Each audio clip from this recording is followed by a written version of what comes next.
How's it going, everybody, and welcome back to the show. It's your boy, the one and only MJ. You're now tuned into Let's Talk for a Minute. So today I wanted to give you guys my quick thoughts and opinions on a movie that I should have been watched, but I just barely got around to it. I think about 2 days ago, Sunday evening. It's the 2012 film, The House at the End of the Street, starring Elizabeth Shue and Jennifer Lawrence. Quick review. What I thought of it, the movie was pretty decent, pretty cool. What stood out to me about the movie the most was the story, the plot, the story structure, the storyline. That was a good, pretty decent job. I also liked the plot twist in the film as well as we got to the end of the film. But however, as far as we're talking about knowing and being able to identify as far as who was the antagonist in this film, it was pretty kind of obvious at the beginning. You could kind of guess who was the antagonist. My suggestions already, it had to be the kid that stayed in the house by itself. There were things about the film that was kind of, I know it will baffle a lot of people, because in the beginning I'm like, okay, when they first introduced the antagonist, we see he got this layer under the house and he goes all the way down, and then he has this girl locked in a room, and as he's talking, we assume that it's his sister. But his sister that from a childhood, it was strange because, according to that everything, the storyline, how they did it, the mother and father had passed away when they were younger. So, and he had been sent away, and he had when he came back, he decided to come back and be living in a house by himself. So all the neighbors and everyone thought it was strange, and all his peers and the other kids his age, they kind of looked at him as weird, staying in a house where the murders had happened and he was living there by himself. He never came out, really had no interaction. So everyone in the community, especially his peers, kind of treated him differently, or kind of thought he was weird.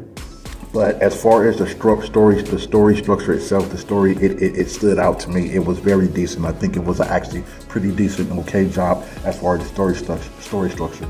And then the plot twist, it was actually pretty decent too. I really liked the plot twist, even though I already suspected that he was actually the antagonist and that something was up and strange, and you come to find out that was not really his sister, and that he had been basically kidnapping females that kind of look like his sister and holding them hostage and injecting them, putting them in heavy drugs and everything, and et cetera, and it was just kind of weird. And then also, what I want to speak basically is what are my thoughts of Jennifer Lawrence. Jennifer Lawrence's performance, okay. Now, Jennifer Lawrence, we know she's been known for being in those kind of like the Hunger Games and a little bit, a couple of kind of action and comedy. But this was the first time I really got a chance to see her and how she would do and how she would perform outside of her specific norm, how she would do inside of a horror or a thriller, such as this, or a horror thriller film.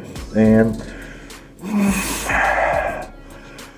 I can go both sides. I think she did a pretty decent job as far as, I think it could have been better, but you can tell that she wasn't used to this type of different genre and so there was a different type of project than what she's used to. But overall, I thought she did a fairly decent job.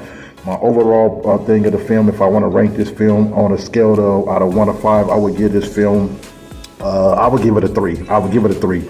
I think that's a fair judgment on this film.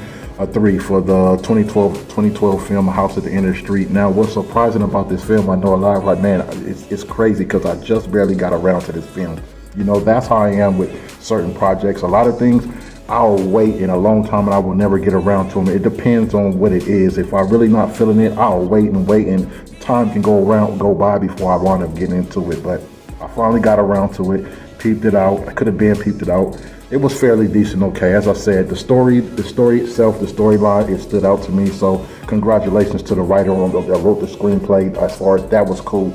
The plot twist was cool too, even though I already knew and suspected that there was some more going on, and that the antagonist was the actual kid that stayed in the house by itself. So that was pretty thing. But Jennifer Lawrence, overall, she did a pretty decent job.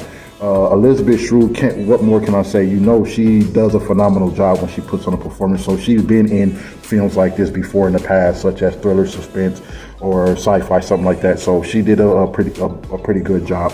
Other than that, that's all I have for you guys. So let me know in the comments what you guys think about the film. What did you rank this film, and do you think I was fair on the judgment of this film? Have you seen this film? If you have not watched it, I highly recommend you go watch it. And just on a day when you just have really nothing to do and you just want to watch something, go ahead and throw it on. I think you'll enjoy it.